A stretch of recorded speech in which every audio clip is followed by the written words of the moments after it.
Hey guys, welcome back to invest mindset.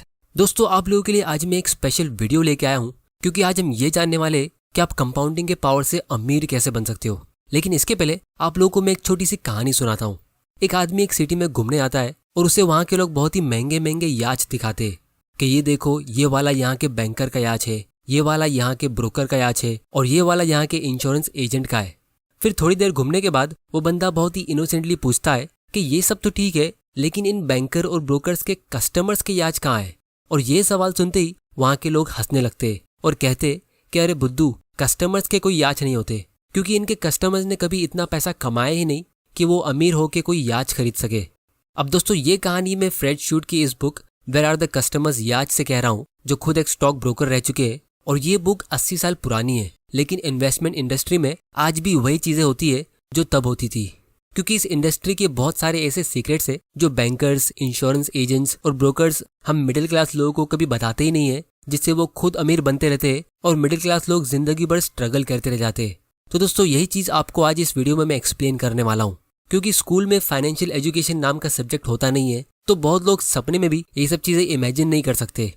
तो इसीलिए आज की वीडियो में हम ये 3 इंपॉर्टेंट चीजें डिस्कस करने वाले हैं। सबसे पहले हम इस पावर को डिटेल में समझेंगे, क्योंकि पास्ट में मैंने कंपाउंडिंग के ऊपर कुछ वीडियोस बनाए थे, लेकिन फिर भी बहुत लोग कमेंट कर रहे थे कि उन्हें इतना क्लियरली समझ नहीं आया। तो इस वीडियो को आप पार्ट 2 समझ सकते हो, इससे आपका सारा डाउट क्लियर हो जाएगा। फिर हम ये जानेंगे कि ये बैंकर, ब्रोकर्स और इंश्योरेंस एजेंट्स आपसे कौन से राज छुपाते हैं। और फिर फाइनली हम ये जानेंगे कि आप कंपाउंडिंग के पावर से अमीर कैसे बन सकते हो, उसे अपने फायदे में यूज करके। तो वीडियो को एंड तक जरूर देखना, क्योंकि जैसे जैसे हम वीडियो में आगे बढ़ेंगे तो ये वीडियो इंटरेस्टिंग होता जाएगा और आपको कुछ चौंका देने वाली चीजें सीखने मिलेगी। और मैं गारंटी कह सकता हूँ कि इस एक वीडियो से आपकी फाइनेंशियल नॉलेज बहुत ज्यादा इंप्रूव होगी, जिससे आप एकदम कॉन्फिडेंट हो जाओगे अपनी फाइनेंशियल फ्रीडम की जर्नी में। तो चलिए शुरू करते हैं। तो दोस्तों, सबसे पहले हम कंपाउंडिंग के कॉन्सेप्ट को शॉर्ट में डिस्कस कर लेते हैं। अब इसका मतलब ये है कि जब आप पैसा इन्वेस्ट करते हो तो आपका पैसा और पैसा कमाता है, और वो जो और पैसा होता है वो और ज्यादा पैसा कमाता है, और इसी तरह ये प्रोसेस काम करता रहता है। अब अगर आपको ये चीज नहीं समझ आई तो मैं इसका एक लाइव एग्जांपल आपको दिखाता हूँ। तो एक क्वेश्चन मैं हमेशा अपने दोस्तों से पूछता हूँ कि अगर आप 10 लाख रुपया किसी स्टॉक में इन्वेस्ट करते हो जो 26% के रेट से ग्रो होता है, तो 30 साल में आपका इन्वेस्टमेंट कितने रुपए का होना चाहिए। तो दोस्तों, मेजॉरिटी लोग ये कैलकुलेशन अपने दिमाग में इतना इजीली कर नहीं पाते, तो मैं उनको एक शॉर्टकट बताता हूँ जिसको हम रूल ऑफ 72 कहते हैं। इसका मतलब ये है कि अगर आप 72 को किसी भी रेट ऑफ इंटरेस्ट से डिवाइड करोगे तो आपको पता चल जाएगा कि कितने साल में आपका पैसा डबल होगा। और फिर इससे आप मैन्युअली अपने दिमाग में ही कैलकुलेशन कर सकते हो कि लॉन्ग टर्म में आपकी वेल्थ कितनी होनी चाहिए। जैसे मान लो अगर आपको एफडी से 7% का इंटरेस्ट मिलता है, अब आजकल तो ये भी नहीं मिलता, लेकिन कैलकुलेशन को सिंपल रखने के लिए हम 7% मान लेते हैं। तो इस हिसाब से आपको 72 को 7 से डिवाइड करना है, तो आपका आंसर आएगा 10, मतलब 10 साल में आपका पैसा डबल होगा। या फिर अगर आपको म्यूचुअल फंड से 15% का रिटर्न मिल सकता है, तो आप 72 को 15 से डिवाइड करोगे और आपका आंसर आएगा 5, मतलब हर 5 साल में आपका पैसा यहाँ पे डबल हो रहा है। तो यहाँ पे अगर हम 72 को 26 से डिवाइड करेंगे तो आंसर आता है 2.77। अब हम इसको राउंड ऑफ करके 3 पकड़ लेते, तो इसका मतलब ये हुआ कि 26% के रेट से आपका पैसा हर 3 साल में डबल हो रहा है। तो अब आप मैन्युअली कैलकुलेशन कर सकते हो कि 3 साल बाद हमारा 10 लाख रुपया 20 लाख में ग्रो होगा, फिर उसके 3 साल बाद यानी टोटल 6 साल बाद वो 40 लाख में ग्रो होगा, फिर उसके 6 साल बाद यानी टोटल 12 साल बाद हमारा पैसा 80 लाख में ग्रो होगा, और फिर 24 साल बाद वो 1.6 करोड़ में ग्रो होगा। तो 30 साल में ये 2 करोड़ के आसपास होना चाहिए। अब दोस्तों, यहाँ पे मेजॉरिटी लोग गलती कर देते, क्योंकि अगर आपका पैसा हर 3 साल में डबल हो रहा है तो इसका मतलब ये हुआ कि इसके 3 साल बाद यानी 9 साल बाद ही आपका कैपिटल 80 लाख में ग्रो हो जाएगा, और फिर 12 साल बाद ही ये 1.6 करोड़ में ग्रो हो चुका होगा, फिर 15 साल बाद ये 3.2 करोड़ का होगा। अब दोस्तों, अगर आपको ये टाइम पे कोई ये बोल दे कि देख दोस्त, शुरुआत के 15 साल में तूने 3.2 करोड़ जमा किए, लेकिन अगले 15 साल में तू 99 करोड़ जमा करने वाला है, तो कोई भी इंसान इस बात का यकीन करेगा ही नहीं। लेकिन यही कंपाउंडिंग का मैजिक है, क्योंकि 18 साल के बाद आपकी वेल्थ होगी 6.4 करोड़ की, फिर 21 साल के बाद आपकी वेल्थ होगी 12.8 करोड़ की, फिर 24 साल के बाद 25.6 करोड़, फिर 27 साल के बाद 51.2 करोड़, और फिर 30 साल बाद आपकी वेल्थ होगी 100 करोड़ के ऊपर। और इसीलिए आइंस्टाइन ने इस कंपाउंडिंग के पावर को 8वां अजूबा कहा था। जिसको समझ आता है सिर्फ वो ही कमा पाते हैं। लेकिन दोस्तों, ये सब सुनने में काफी अच्छा लगता है, लेकिन जब हम रियलिटी की बात करते हैं तो ग्राफ इतना स्मूथली ऊपर जाता नहीं है। तो एक कॉमन क्वेश्चन मुझे बहुत लोग पूछते हैं कि सर स्टॉक्स में हमारा पैसा मार्केट के हिसाब से ऊपर और नीचे होता है, तो इसमें कंपाउंडिंग कैसे काम कर सकता है? क्योंकि थियोरी में हमें कंपाउंडिंग का ग्राफ ऐसा दिखाया जाता है, लेकिन प्रैक्टिकल में तो कुछ भी हो सकता है। कभी कभी मार्केट क्रैश भी होता है, तो हमारा पूरा पैसा डूब भी तो सकता है। तो दोस्तों, आप लोगों से मैं एक सिंपल सवाल पूछता हूँ कि अगर आप लोगों को पता चल जाए कि कोई इन्वेस्टमेंट से आपको फिक्स्ड 15% का रिटर्न मिलने ही वाला है, तो लोग एफडी में और दूसरी पॉलिसी में इन्वेस्ट करेंगे ही क्यों? तो इसीलिए जिन लोगों को स्टॉक मार्केट की नॉलेज नहीं होती है, तो वो डायरेक्टली मना कर देते हैं कि यार कौन इतना रिस्क लेगा, क्या पता फ्यूचर में क्या होगा। और यहीं पे मेजॉरिटी बैंक्स और इंश्योरेंस वाले उनको कोई पॉलिसी सेल कर देते फिक्स्ड और सेफ रिटर्न के नाम पे, जिससे एक्चुअली में लोग सेविंग्स कर करके थक जाते, लेकिन उसके बाद भी वो अमीर बनना तो दूर, अपना स्टैंडर्ड ऑफ लिविंग मेंटेन भी नहीं कर पाते। इस चीज को हम थोड़ी देर में एकदम डिटेल में एनालाइज करने वाले। लेकिन जिनकी फाइनेंशियल नॉलेज स्ट्रांग होती है, तो उनको एक चीज पता होती है कि लॉन्ग टर्म में जब आप किसी अच्छी कंपनी में इन्वेस्ट करते हो, तो उसका स्टॉक प्राइस चाहे कितना भी फ्लक्चुएट हो जाए, वो लॉन्ग टर्म में ऊपर ही जाएगा। और अगर आपके पोर्टफोलियो में सिर्फ एक कंपनी सक्सेसफुल होती है और बाकी सारी फेल हो जाती है, तो भी आप बहुत अच्छा रिटर्न कमा सकते हो और अमीर बन सकते हो। इस चीज को भी हम वीडियो के लास्ट पार्ट में एकदम डिटेल में समझेंगे। तो इसीलिए कम से कम बुरी से बुरी हालत में भी अगर आप किसी इंडेक्स फंड में भी इन्वेस्ट करते हो, तो आपको इन्फ्लेशन से अच्छा रिटर्न तो मिल ही जाना चाहिए। अब दोस्तों, मैंने ये इन्फ्लेशन वर्ड इसीलिए यूज किया क्योंकि मेजॉरिटी लोग इसको पूरी तरह इग्नोर कर देते हैं, और यही सबसे बड़ा वेल्थ डिस्ट्रॉयर होता है। 1985 में 1 किलो गेहूं ₹1.25 में मिलता था, और फिर महंगाई की वजह से धीरे धीरे करके इसका प्राइस बढ़ता गया। हर साल ये 5 पैसा 10 पैसा ऐसा बढ़ बढ़ के 2005 तक ये ₹5 पर किलो हो गया। लेकिन फिर 2010 में ये डायरेक्टली ₹10 पर किलो हो गया। मतलब 20 साल में 1985 से 2005 तक ये सिर्फ ₹4 इंक्रीज हुआ। लेकिन 2005 से 2010 तक ये डायरेक्टली ₹5 इंक्रीज हुआ, और फिर 2015 में ये डायरेक्टली ₹20 पर किलो का हो गया। मतलब ये वाले 5 साल में डायरेक्टली ₹10 का इंक्रीज। और अभी आपको पता होगा 1 किलो गेहूं कम से कम 30 से 40 रुपए के आसपास मिलता है, और कुछ जगह पे 50 से 60 रुपए का भी मिलता है। तो अगर आज इसका प्राइस इंक्रीज होता है, तो ये 40 रुपए पे 5 पैसा और 10 पैसा इंक्रीज नहीं होगा। कोई भी दुकानदार इसका प्राइस इतने छोटे अमाउंट से इंक्रीज नहीं करेगा। वो दुकानदार डायरेक्टली ₹2 या ₹5 इंक्रीज करेगा। और फ्यूचर में जब इसका प्राइस ₹100 का होगा, अब कुछ लोग कहेंगे कि गेहूं इतना महंगा कैसे हो सकता है, और बहुत सारे लोग ऐसी बढ़ती महंगाई से डरने भी लगते और दुकानदार से फाइट करते। लेकिन अगर हम इस इन्फ्लेशन के रेट को कैलकुलेट करेंगे, तो ये 1985 से अभी तक आप देख सकते हो 10% के रेट से इंक्रीज होता आ रहा है। मतलब इंडिया में महंगाई 10% के रेट से हर साल बढ़ रही है, जो एक छोटा नंबर नहीं है। गवर्नमेंट के ऑफिशियल रिकॉर्ड के हिसाब से इंडिया का इन्फ्लेशन 7.7% के रेट से इंक्रीज हो रहा है, लेकिन मेरे हिसाब से एक्चुअल इन्फ्लेशन 10% के आसपास ही है। जिसका मतलब ये है कि सिर्फ अगले 5-6 साल में ही 1 किलो गेहूं का प्राइस ₹100 का हो जाएगा। और जब ऐसा होगा, तो इसका प्राइस ₹2 और ₹5 इंक्रीज नहीं होगा, फिर ये डायरेक्टली 10 या 20 रुपए इंक्रीज होगा। तो जो भी प्राइस इंक्रीज होते हैं, वो हमेशा परसेंटेज के हिसाब से होते हैं, कंपाउंडिंग के पावर से। तो चाहे आप इस कंपाउंडिंग के पावर को समझो या मत समझो, लेकिन ये हमेशा आपके खिलाफ काम करता रहेगा। और इसीलिए अगर आप सिर्फ सेविंग्स करते हो, तो फ्यूचर में आपको बहुत स्ट्रगल करना पड़ सकता है।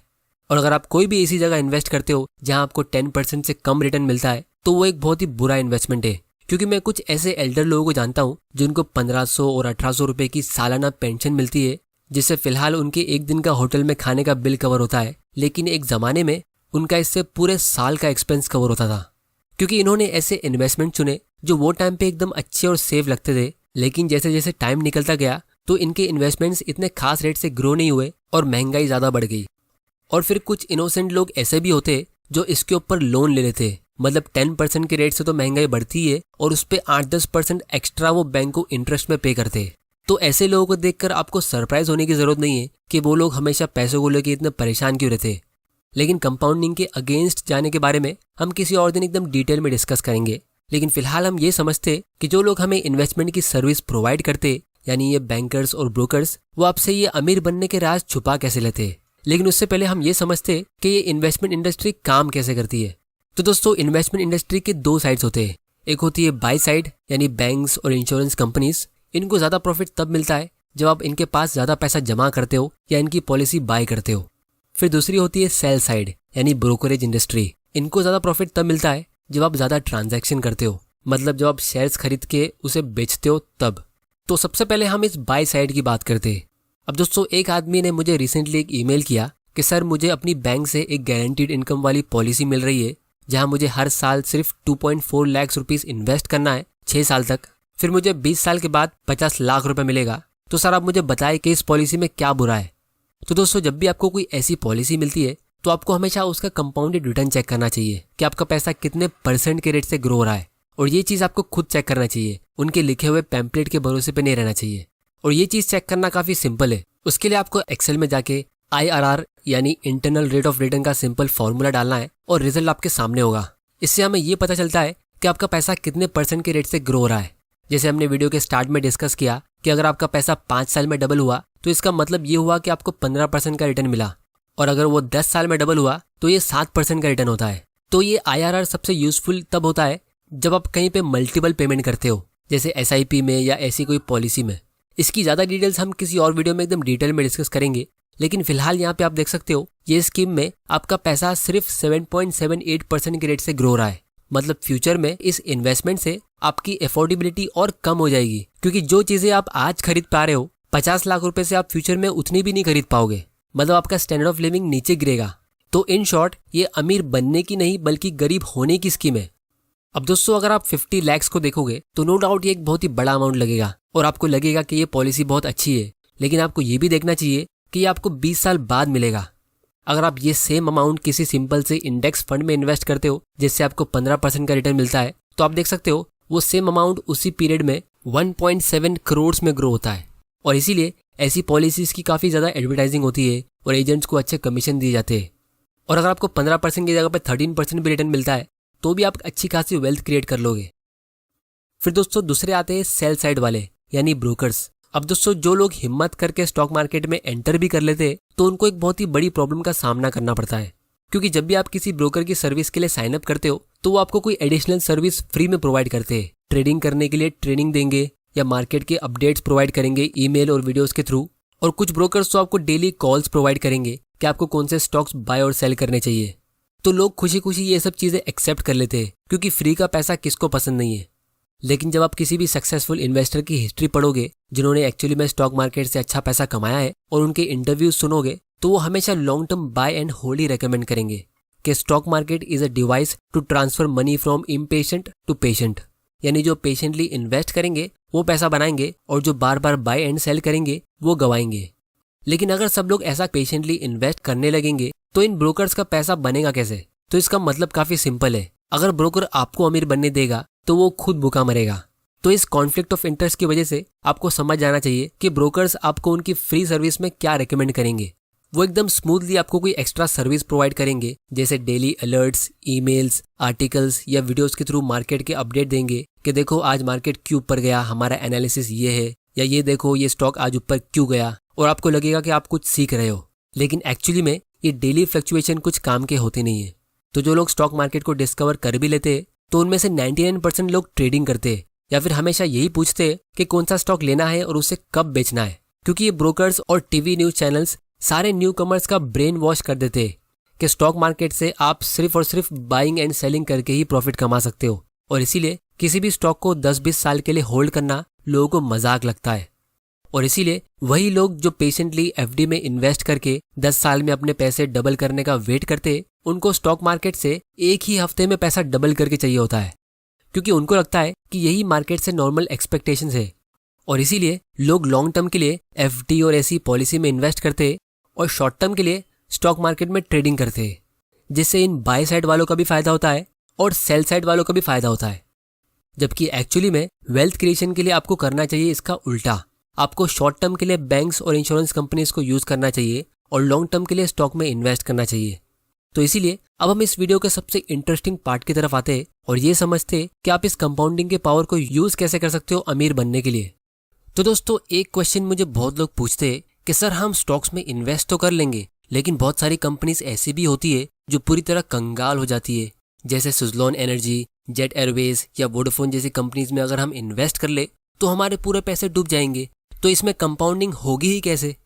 तो दोस्तों, आप लोगों के लिए मैं यहाँ पे एकदम एक्सट्रीम केस सिनेरियो लेता हूँ कि मान लो आप 6 कंपनीज का पोर्टफोलियो बनाते हो और आप सब में इक्वल अमाउंट इन्वेस्ट करते हो, जैसे 1-1 लाख रुपया लॉन्ग टर्म के लिए, मतलब आप 6 लाख इन्वेस्ट करते हो। और फिर हम मान लेते हैं कि आपका डिसीजन मेकिंग इतना खराब निकला कि 6 में से 5 कंपनीज बर्बाद हो जाती है और सिर्फ एक कंपनी सर्वाइव करती है, और ये एक कंपनी भी इतनी ज़्यादा सक्सेसफुल भी नहीं होती है कि आपको 25 से 30% का रिटर्न दे दे। ये बस आपको 20% का रिटर्न देती है। तो भी आपके 6 लाख के इन्वेस्टमेंट पे यानी इस पोर्टफोलियो का ये 13% का रिटर्न होता है। और अगर आपकी 6 में से 3 कंपनी सर्वाइव करती है और वही 20% के रेट से ग्रो होती है तो आपके पोर्टफोलियो का रिटर्न 17% का होता है। मतलब आपके 50% डिसीजन रॉन्ग होने के बाद भी आप अच्छा खासा प्रॉफिट कमा लोगे, जो कोई भी एफडी, वेल्थ सेविंग प्लान और म्यूचुअल फंड से काफ़ी ज़्यादा अच्छा होगा। तो इन्वेस्टिंग ही एक ऐसी फील्ड है जहां आप गलत होने के बाद भी बहुत सारा पैसा कमा सकते हो। बस आपको ये पता होना चाहिए कि आपको गलती करनी कहाँ है, क्योंकि जब आपका लॉस होता है तो आपका लॉस उतना ही होगा जितना आपने इन्वेस्ट किया था। मतलब पहले वाले केस में 6 में से 5 स्टॉक फेल हुए थे तो आपका सिर्फ 5 लाख रुपए का लॉस होगा। लेकिन जब आपकी कंपनी ग्रो होती है तो उससे आप कंपाउंडिंग से अनलिमिटेड प्रॉफिट कमा सकते हो, जैसे 50 गुना, 100 गुना या 200 गुना भी, जो बाकी सारे लॉस को रिकवर कर लेता है। और दोस्तों ये भी हो सकता है कि कुछ कंपनीज और अच्छे रेट से ग्रो हो जाए, जैसे 25 या 30% के रेट से, या आपकी सारी कंपनीज अच्छा परफॉर्म करे, तब तो आपकी वेल्थ और ज़्यादा स्पीड में ग्रो होगी। क्योंकि यहाँ पे मैं आपको येस बैंक और वोडाफोन जैसी कंपनी में इन्वेस्ट करने की बात नहीं कर रहा हूँ। अगर आप थोड़ी सी रिसर्च करके और कॉमन सेंस यूज करके अच्छी कंपनीज पिक करते हो तो 6 में से 5 कंपनीज अच्छा परफॉर्म करेगी। लेकिन अगर आप पूरा यूट्यूब और सोशल मीडिया ब्राउज कर लोगे तो भी आपको इन चीज़ों के बारे में कोई बताएगा नहीं। सब यही बोलेंगे कि आपको कौन सा स्टॉक लेना है और उसे कब बेचना है। जैसे राकेश झुनझुनवाला ने कौन सा स्टॉक बाई किया और कौन सा सेल किया, सब यही पता लगाने की कोशिश करते हैं। लेकिन उनकी वेल्थ का सबसे बड़ा हिस्सा लॉन्ग टर्म इन्वेस्टिंग से आया है। उन्होंने टाइटन कंपनी में 2003 में इन्वेस्ट किया था जब इसका प्राइस 3 रुपए का था। ये चीज़ आप सबने सुनी होगी। और आज इस कंपनी का शेयर प्राइस 2000 रुपए के भी ऊपर है। तो ये उनके इन्वेस्टमेंट पे 800 गुना रिटर्न होता है। लेकिन सबसे इंटरेस्टिंग बात यह है कि ये स्टॉक आज एक दिन में 2.5% ऊपर गया है, मतलब 60 रुपीज़ ऊपर गया है। तो शॉर्ट टर्म में अगर आप दुनिया की सबसे बेस्ट ट्रेडिंग टेक्निक से 3 रुपए को 60 रुपए में ग्रो करना चाहोगे पूरे 1 साल में भी, तो भी आप नहीं कर पाओगे। लेकिन यहाँ पे ये 20 गुना ग्रो हुआ है सिर्फ एक दिन में। तो दोस्तों यही सीक्रेट है कंपाउंडिंग का स्टॉक मार्केट में। जो इसे समझता है वो इसका फायदा उठाता है, और जो इसे नहीं समझते वो जिंदगी भर इसे पे करते रहते।